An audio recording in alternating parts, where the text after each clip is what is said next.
तो बेटा उसमें हमने ये बात डिस्कस की थी कि अगर हम देखते हैं तो फर्स्ट लॉ ऑफ थर्मोडायनेमिक्स हमें कहता है कि जब हम किसी भी थर्मोडायनेमिक सिस्टम को हीट देते हैं तो जो भी हम हीट देते हैं वो दो तरह से यूटिलाइज हो सकती है।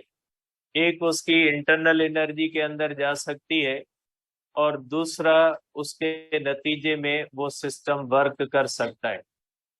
ठीक है, और उसकी इक्वेशन भी शायद हमने डिस्कस की थी कि जो हम डेल्टा क्यू देते हैं, ठीक है, जो डेल्टा क्यू हीट देते हैं वो दो कामों में इस्तेमाल हो, इंटरनल एनर्जी में होती है प्लस उसमें से क्या बनता है, हमें वर्क मिलता है। और हमने ये भी डिस्कस किया था कि हीट और वर्क जो है ये दोनों डिपेंड करते हैं, जबकि चेंज इन इंटरनल एनर्जी जो होती है वो पाथ पे डिपेंड नहीं करती।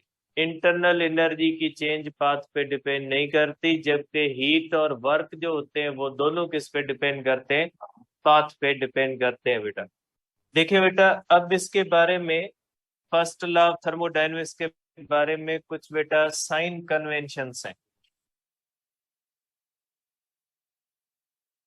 इसके बारे में बेटा कुछ कन्वेंशंस हैं जिनके बारे में आपको ध्यान में होना चाहिए। ये बेटा होती है कन्वेंशंस, ये सॉरी ये जो बेटा इसकी है हीट कैपेसिटी की वैल्यू बेटा, ये यहाँ पे होती है, ये हमारे पास होती है बेटा, ये साइन कन्वेंशंस होती है।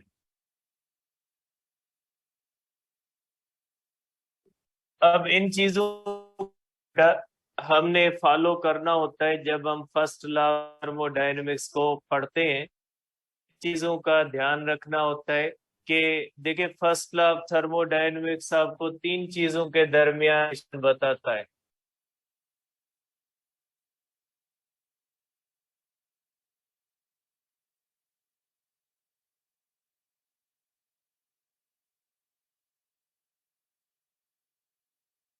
देखिए फर्स्ट लॉ ऑफ थर्मोडायनेमिक्स आपको जो रिलेशन बताता है वो बताता है बेटा delta Q is equal to delta U plus W, कि जब आप किसी भी थर्मोडायनेमिक सिस्टम को हीट दोगे तो उस थर्मोडायनेमिक सिस्टम के अंदर ये हीट जो हम देते हैं ये इसकी heat change of internal energy भी कर सकती है और इसमें से हमें क्या मिल सकता है बेटा, वर्क भी मिल सकता है।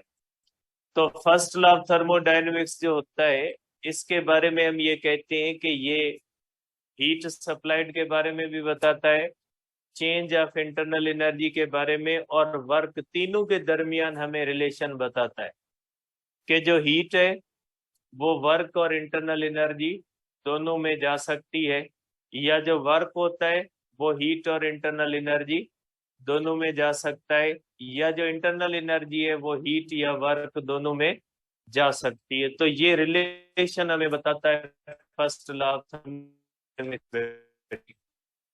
फर्स्ट लॉ ऑफ थर्मोडायनेमिक्स में इन साइन कन्वेंशंस को फॉलो करना पड़ता है कि जब किसी भी थर्मोडायनेमिक सिस्टम को हीट देते हैं, जो हीट थर्मोडायनेमिक सिस्टम में अंदर जाती है उसको पॉजिटिव कंसीडर किया जाता है, और जो हीट उस सिस्टम से बाहर आती है उसको किया जाता है नेगेटिव। जैसे ये है, यहाँ पे हीट जो होती है इसके बारे में कहा गया है कि ये जो हीट होती है ये क्या है बेटा, लेस देन जीरो।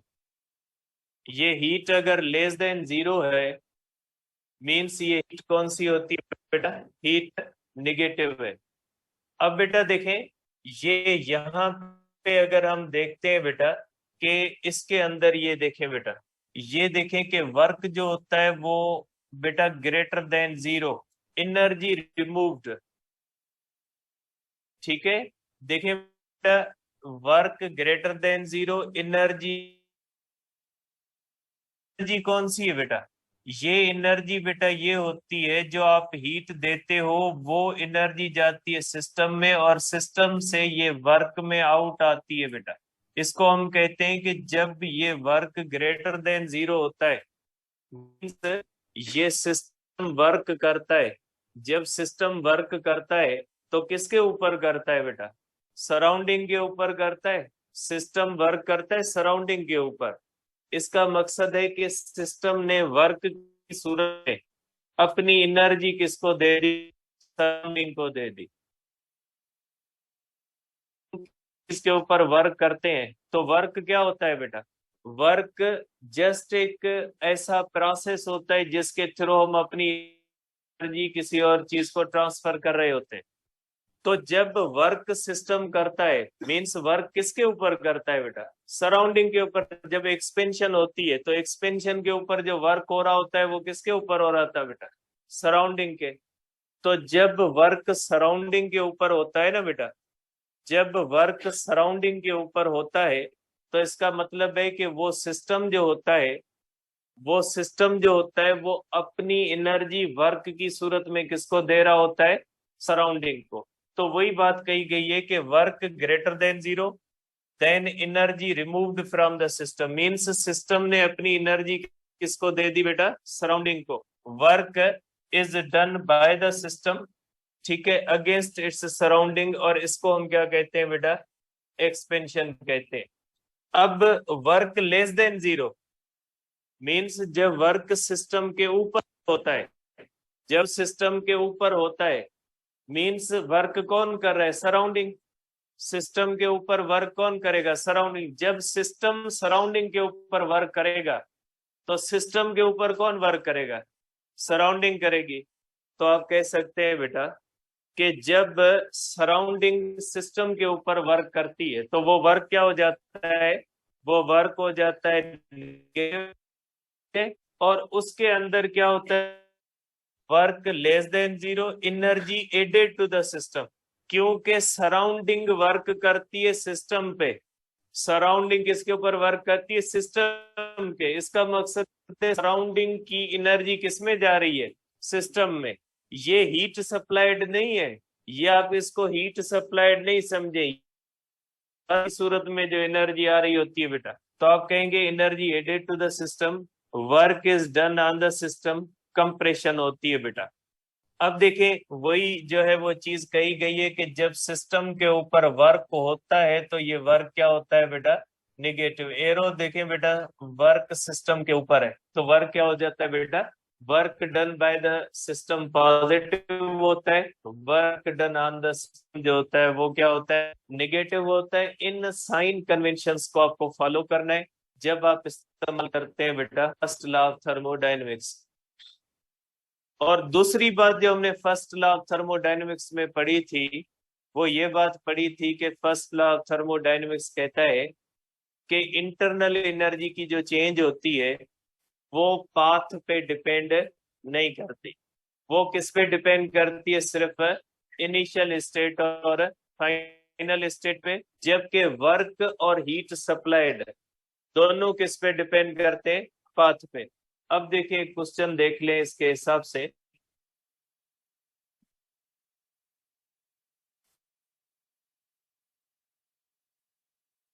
देखिए बेटा, ये क्वेश्चन है,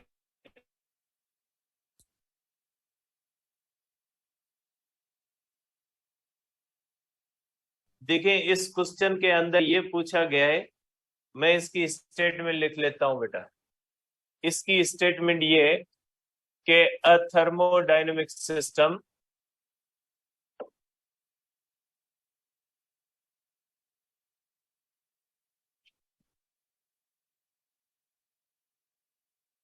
reaches from initial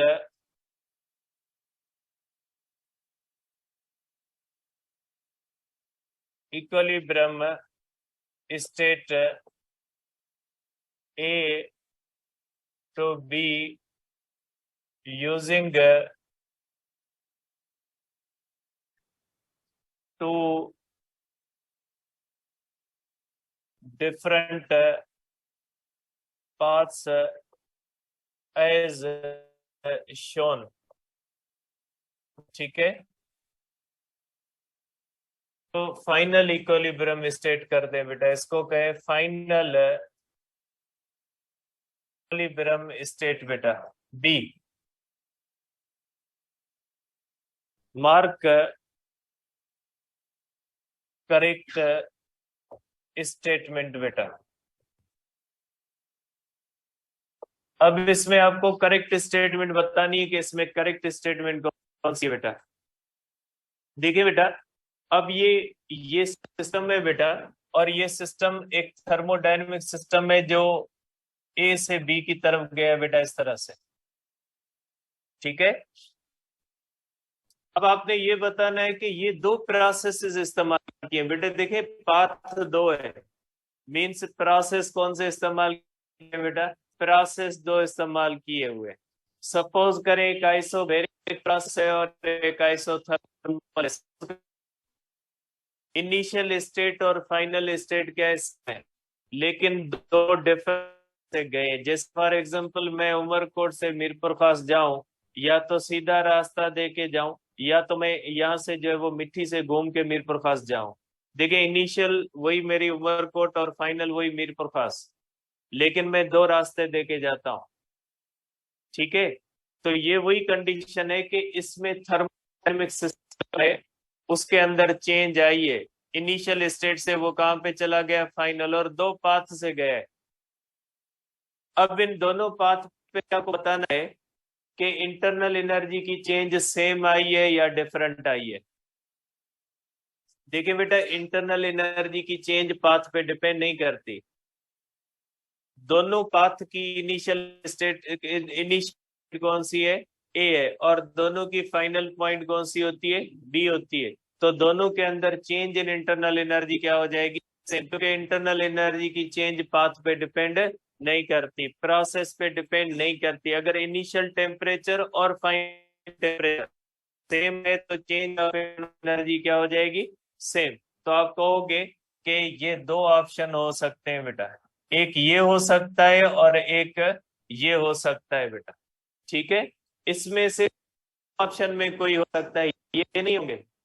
इसलिए नहीं होंगे कि दोनों में इंटरनल एनर्जी क्या बोल रहा है, डिफरेंट बोल। अब देखें इसके अंदर यहाँ पे ये Q1 है बेटा, ये Q1 है बेटा। ठीक है, Q1 जो होता है वो ग्रेटर देन क्या होता है बेटा, Q2 होता है।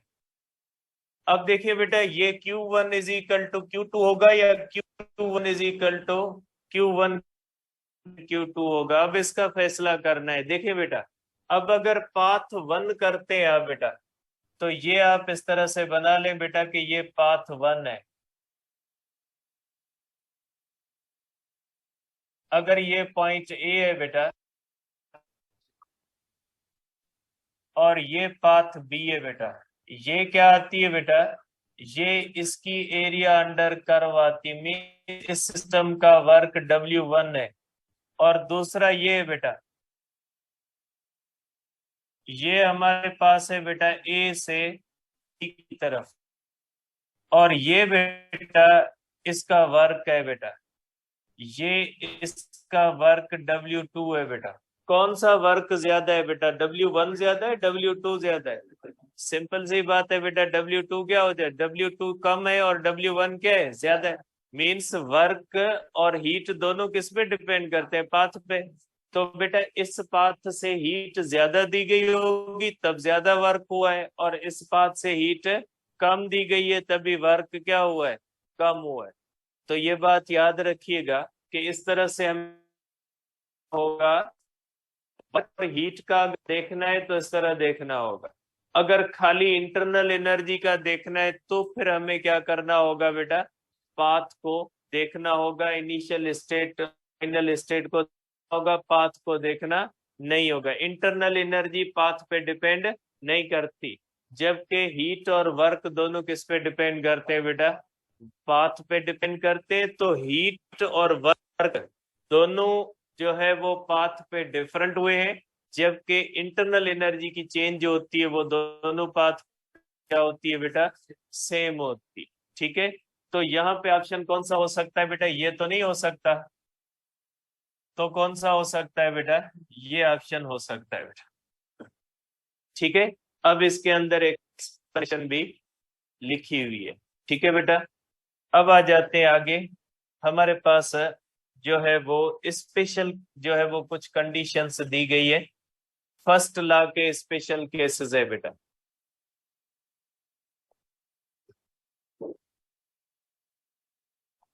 देखिए बेटा, आपको फर्स्ट लॉ के स्पेशल केसेस है, इसके अंदर है हमारे पास एक होता है साइक्लिक प्रोसेस। देखिए ये साइक्लिक प्रोसेस किसको कहा जाता है बेटा?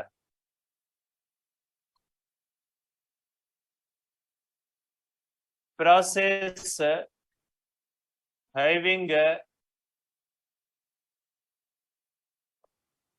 इनिशियल स्टेट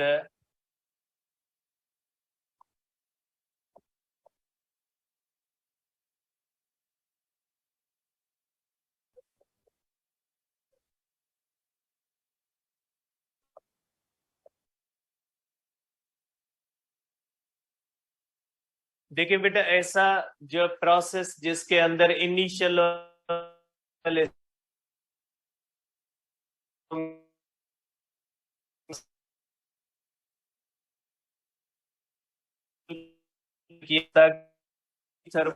सिस्टम वो इस तरह से जाता है पोजीशन ए से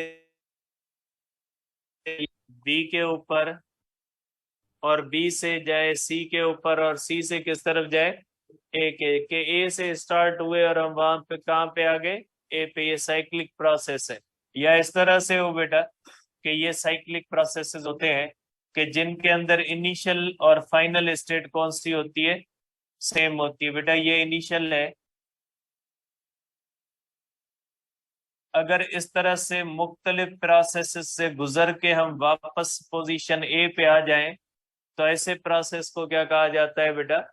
ये होता है साइक्लिक प्रोसेस। जैसे आपने कार्नोट साइकिल पढ़ा है कि हमने P1 V1 T1 से शुरुआत करते हैं और आइसोथर्मल एक्सपेंशन करके, एडियाबेटिक एक्सपेंशन करके, आइसोथर्मल कंप्रेशन करके, एडियाबेटिक कंप्रेशन करके, 4 प्रोसेसेस के बाद हम वापस कहाँ पे आ जाते हैं? P1 V1 और T1 पे आ जाते हैं। तो ऐसे प्रोसेस को हम क्या कहते हैं? Cyclic process. बेटा ये एक कॉमन कॉन्सेप्ट होता है आपका कि साइक्लिक प्रोसेस के अंदर वर्क नहीं होता। बेटा ये कोई कॉन्सेप्ट नहीं बनता इस चीज का। साइक्लिक प्रोसेस के अंदर वर्क होता है। साइक्लिक प्रोसेस के अंदर change in internal energy zero होती है, क्योंकि उसका इनिशियल टेम्परेचर और फाइनल टेम्परेचर क्या होता है? सेम होता है। इसलिए हम ये कहेंगे कि उसके अंदर जो है वो चेंज ऑफ इंटरनल एनर्जी जो होती है वो क्या होती है? जीरो होती है। बाकी वर्क जरूरी नहीं है जीरो। साइक्लिक प्रोसेस के अंदर वर्क हो सकता है, जितनी आप हीट दोगे ना उतना ही वर्क होता है साइक्लिक प्रोसेस के अंदर। ठीक है ना? वर्क जीरो जरूरी नहीं, क्योंकि साइक्लिक प्रोसेस मुख्तलिफ प्रोसेस से गुजरने के बाद होता है। आप इनिशियल वॉल्यूम और फाइनल वॉल्यूम नहीं देखोगे। क्या आप ये कहोगे initial volume same, final volume same, same change in volume zero? ऐसा नहीं होता साइक्लिक के अंदर, क्योंकि साइक्लिक प्रोसेस मुख्तलिफ प्रोसेसेस पे मुश्तमिल है। जैसे आप कार्नोट इंजन को देख ले, उसमें आइसोथर्मल एक्सपेंशन है, उसमें एडियाबेटिक एक्सपेंशन है, तो हर चीज का वर्क अलग आप देखोगे। ऐसा तो नहीं आप कर सकते कि इनिशियल जो है वो आपने आइसोथर्मल एक्सपेंशन उसका पहला प्रोसेस है और एडियाबेटिक कंप्रेशन उसका चौथा प्रोसेस है। अब आप फर्स्ट प्रोसेस आइसोथर्मल एक्सपेंशन को आखिरी एडियाबेटिक कंप्रेशन से तो कंपेयर नहीं करोगे। हर एक प्रोसेस का अपना जो है वो अलग से वर्क होता है। फिर हम नेटवर्क देखते हैं, तो ये इतना आप आसान नहीं होता साइक्लिक प्रोसेस के अंदर कि हम बोल दे कि इसके अंदर वर्क जीरो होता है, इनिशियल वॉल्यूम फाइनल।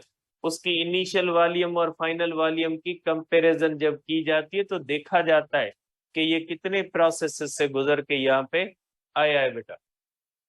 तो आप कहेंगे बेटा जो साइक्लिक प्रोसेस होता है, साइकिल के अंदर चेंज ऑफ इंटरनल एनर्जी जो होती है वो जीरो होती है। ठीक है? अब देखिए बेटा, उसके बाद है हमारे पास इसके अंदर के methods of changing internal energy. Methods of changing internal energy. अब इंटरनल एनर्जी अगर आपने चेंज करनी है, अगर आपके पास जो है वो चेंज करनी है बेटा आपने क्लोज्ड सिस्टम की बेटा,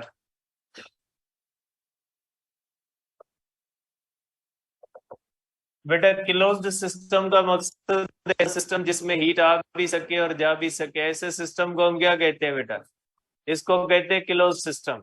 तो बेटा क्लोज्ड सिस्टम की इंटरनल एनर्जी को चेंज करने के दो तरीके होते हैं, ठीक है। एक ये होता है कि या उसको हीट दो या उससे हीट ले लो वापस। अगर आप हीट दोगे तो उसका टेम्परेचर बढ़ सकता है, ठीक है। अगर आप हीट उससे ले लोगे तो उसका टेम्परेचर कम हो सकता है, लेकिन जरूरी नहीं है कि बढ़े या कम हो। मींस यहाँ पे पॉसिबिलिटी हम डिस्कस कर रहे हैं, ऐसा नहीं कि आप भेजोगे सर आइसोथर्मल में नहीं होता, हम पॉसिबिलिटी डिस्कस कर रहे हैं। जरूरी नहीं है कि हीट देने के बाद टेम्परेचर बढ़े या हीट लेने के बाद टेम्परेचर कम हो। हीट देने से टेम्परेचर बढ़ भी सकता है, कम भी जो है वो हीट लेने से कम हो सकता है। मीन्स हम कह सकते हैं कि अगर हमें किसी क्लोज्ड सिस्टम का टेम्परेचर चेंज करना है तो हम हीट के थ्रू टेम्परेचर चेंज कर सकते हैं। तो आप कहेंगे कि हम टेम्परेचर जो है वो चेंज कर सकते हैं। पहला तरीका ये होता है कि by supplying heat, by supplying heat और बाय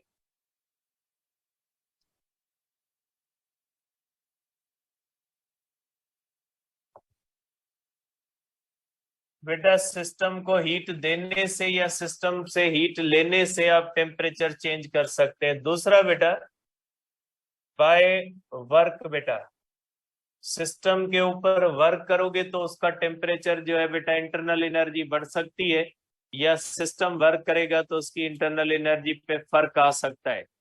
तो क्लोज्ड सिस्टम के अंदर हीट आ भी सकती है, जा भी सकती है, तो उसकी इंटरनल एनर्जी को थ्रू हीट हम चेंज कर सकते हैं, ठीक है। जबकि जो आइसोलेटेड सिस्टम होता है उसके हमारे पास एक ही तरीका होता है, और वो तरीका जो होता है बेटा वो होता है सिर्फ डूइंग वर्क का बेटा, ठीक है। तो ये हमारे पास बेटा क्लोज सिस्टम है। लेकिन अगर हमारे पास एक आइसोलेटेड सिस्टम है, हमारे पास एक आइसोलेटेड सिस्टम है बेटा, अगर हमारे पास आइसोलेटेड सिस्टम है तो उसकी हीट को चेंज करने का जो है वो टेम्परेचर को चेंज करने का सिर्फ एक ही तरीका होता है, बाय वर्क, ठीक है। बुक दे दे मुझे, इसमें दो तीन पॉइंट्स हैं। ये फर्स्ट लॉ ऑफ थर्मोडायनेमिक्स के बाद क्या एक टॉपिक है बेटा? देखिए बेटा बुक को खोले, इसके अंदर बेटा पेज नंबर 23 पे दिए गए स्पेशल केसेस, और ये फर्स्ट लॉ ऑफ थर्मोडायनेमिक्स के हिसाब से दिए गए बेटा। Let us look at some special cases. First consider in isolated system, बेटा कंसीडर करेंगे हमारे पास एक isolated system that is which does no external work. Isolated system है मींस हीट ना आनी है न जानी है, और वो वर्क भी नहीं करता। अगर हीट भी आनी जानी नहीं है और उसमें वर्क भी वो नहीं करता, इसका मतलब ये नहीं है कि उसमें वर्क होगा ही नहीं। इसका मतलब ये कि हम जो सिस्टम कंसीडर कर रहे हैं वो वर्क नहीं करता। बाकी इसका मतलब ये नहीं है कि आइसोलेटेड सिस्टम वर्क नहीं करता। आइसोलेटेड सिस्टम वर्क कर सकता है। एडियाबेटिक प्रोसेस में वर्क होता है या नहीं होता, ये आइसोलेटेड सिस्टम कंसीडर किया जाता है। आइसोलेटेड सिस्टम के अंदर वर्क होता है, इस लाइन का ये कतई मकसद नहीं है कि आइसोलेटेड सिस्टम वर्क नहीं करता। देखें इसमें कहा गया लेट फर्ज करें, स्टेटमेंट में कहा गया फर्ज करें कि वो वर्क नहीं करता, ये नहीं कहा गया है कि वो वर्क नहीं करता। आप भेज देते हो कि सर ये देखें लाइन में, देखे तो सही अंग्रेजी की डिक्शनरी हो तो देखे, या उस्ताद कोई अंग्रेजी का होगा उसे पूछे कि लेट का क्या मकसद होता है, फर्ज करें, इसका मतलब ये नहीं होता। Let us look at some special cases. First, consider an isolated system that is which does no external work, जो वर्क नहीं करता, and therefore no flow of heat, और उसमें हीट की फ्लो भी नहीं होती. Then for any process taking place in such a system, अगर उसके अंदर कोई सिस्टम होता है, उसके अंदर कोई प्रोसेस होता है, delta Q minus W, delta W minus delta Q is equal to zero, means change in internal energy क्या होगी, zero. Means change in internal energy सिर्फ दो तरीकों से चेंज होगी, या हीट बाहर से आए या जाए, या वर्क आए या जाए. बाकी कोई तरीका नहीं है हीट को, इंटरनल एनर्जी को चेंज करने का. जैसे फॉर एग्जाम्पल आप किसी गाड़ी के अंदर बैठे हैं, आप गाड़ी के अंदर बैठ के गाड़ी को धक्का नहीं लगा सकते, ठीक है. गाड़ी को धक्का लगाने के लिए आपको बाहर उतरना पड़ेगा, आप सिस्टम से बाहर आएंगे. जब आप गाड़ी के अंदर हो तो आप गाड़ी के सिस्टम का हिस्सा हो. इसी तरह से अगर कोई आइसोलेटेड सिस्टम है तो उसके अंदर से कोई प्रोसेस अगर होता है तो वो इंटरनल एनर्जी चेंज नहीं करेगा. इंटरनल एनर्जी चेंज हमेशा किससे होती है, बाहर के प्रोसेस से होती है. And delta u2 minus u1 0 or delta u0, which says that the internal energy of a system remains constant. Means internal अगर वर्क भी नहीं होता, चेंज भी इंटरनल एनर्जी, हीट भी सप्लाई नहीं होती, means change in internal energy नहीं हो सकती. इन दो तरीकों के सिवा, अगर ये रूम है, ये आइसोलेटेड हो, ठीक है, अगर इसमें से हीट न आए न जाए, न इसके ऊपर वर्क हो न ये वर्क करे, बाकी इसके अंदर कोई भी प्रोसेस हो, वो इसकी इंटरनल एनर्जी को चेंज नहीं कर सकता. This is the most general statement of the conservation of energy.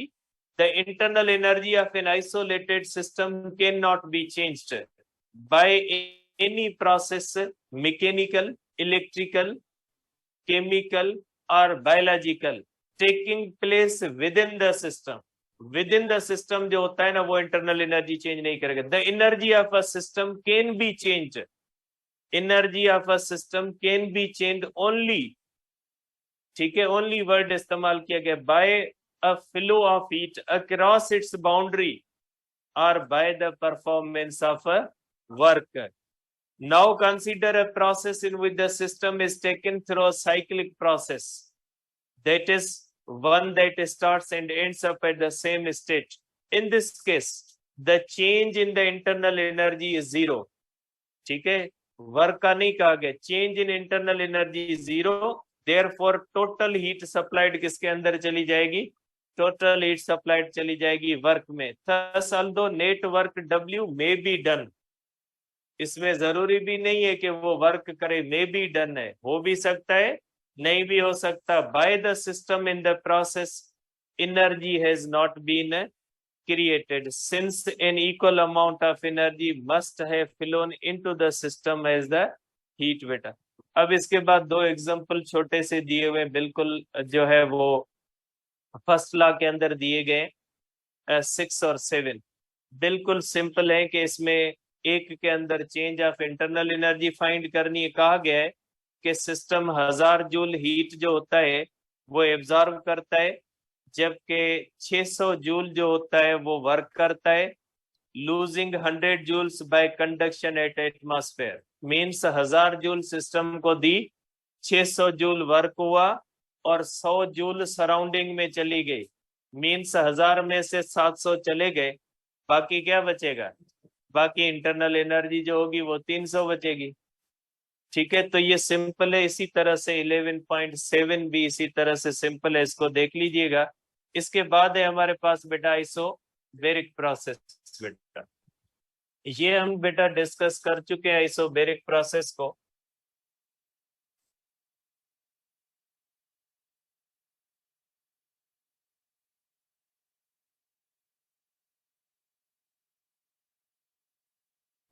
देखिए बेटा, आइसोबैरिक प्रोसेस का मकसद है कि process which takes place at constant pressure, ऐसा प्रोसेस जो कांस्टेंट प्रेशर पे होता है तो उसको क्या कहा जाता है बेटा? उसको आइसोबैरिक प्रोसेस कहा जाता है बेटा। अब सपोज करें बेटा कि आपके पास एक बेरिक जो है वो हमारे पास ये प्रोसेस है, ये हमारे पास एक सिस्टम है बेटा, इसका प्रेशर P1 है, वॉल्यूम V1 है और टेम्परेचर कौन सा है बेटा? T1 है। अगर कांस्टेंट प्रेशर पे हम इसको हीट देते हैं बेटा, तो ये सिस्टम बेटा, ये हम पहले भी पढ़ चुके हैं, प्रेशर P1 रहेगा, वॉल्यूम V2 होगा और टेम्परेचर कौन सा हो जाएगा बेटा? T2 हो जाएगा।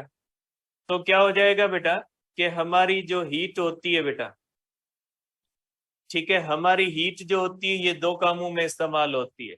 एक किस में जाएगी बेटा? चेंज ऑफ इंटरनल एनर्जी, और दूसरा किस में चली जाएगी? वर्क में। ये प्रोसेस हम पहले भी डिस्कस कर चुके हैं। और इसका ग्राफ किस तरह से होता है बेटा? इसका ग्राफ इस तरह से होता है बेटा। इसका जो ग्राफ होता है बेटा प्रेशर और वॉल्यूम का, ये इस तरह से होता है। एरो किस तरह होगा बेटा? इस तरह से, क्योंकि यहाँ पे जो होता है बेटा, वॉल्यूम V1 से किस तरफ चला गया बेटा? वॉल्यूम V2 की तरफ। और इसको हम क्या कहते हैं बेटा? इसको हम कहते हैं आइसो बार बेटा। ठीक है, इसको हम कहते हैं बेटा आइसो बार। मीन्स ये जो है बेटा, ये वॉल्यूम V1 से किस तरफ चला गया? वॉल्यूम V2 की तरफ चला गया, तो हमने एरो इसकी तरफ बनाया बेटा। अब अगर बेटा इस तरह से कंप्रेशन करें बेटा, इसमें आइसोबैरिक कंप्रेशन भी हो सकती है बेटा, कि अगर प्रेशर P1 हो, वॉल्यूम V1 हो, टेम्परेचर T1 हो, अगर ये प्रेशर वही P2 है, वॉल्यूम V2, टेम्परेचर T2 बन जाए, मीन्स हीट बाहर आती है बेटा। ठीक है, इसमें से हीट बार हम लेते हैं बेटा, ये हमें वर्क बार देता है और इंटरनल एनर्जी की चेंज होती है। इसके ऊपर क्या होता है बेटा? वर्क बार से किया जाता है और चेंज इन इंटरनल एनर्जी भी होती है इसके अंदर। ठीक है बेटा, इस तरह से जो होता है, ये इसमें से हीट बाहर आएगी। तो कंप्रेशन का ग्राफ कैसे बनेगा बेटा? कंप्रेशन का ग्राफ भी उसी तरह से बनेगा, प्रेशर और इसके अंदर जो बनेगा बेटा वॉल्यूम V1 होगा, और ये कौन सा हो जाएगा बेटा? ये हो जाएगा वॉल्यूम V2। तो ये बेटा लाइन इस तरह से आएगी, एरो में फर्क होगा बेटा। और ये वर्क जो होगा ये बाय सिस्टम होगा, क्योंकि एक्सपेंशन है बेटा। और ये जो होगा वर्क क्या हो जाएगा बेटा? ये ऑन सिस्टम होगा बेटा। ठीक है, ये बाय सिस्टम होगा और ये कौन सा हो जाएगा बेटा? ऑन सिस्टम हो जाएगा, क्योंकि कंप्रेशन के अंदर वर्क ऊपर से होता है और एक्सपेंशन के अंदर वर्क कहां से होता है बेटा? सिस्टम वर्क करता है बेटा। अब अगर फर्स्ट लॉ को देखते हैं बेटा, तो फर्स्ट लॉ में क्या कहता है बेटा? First law of thermodynamics,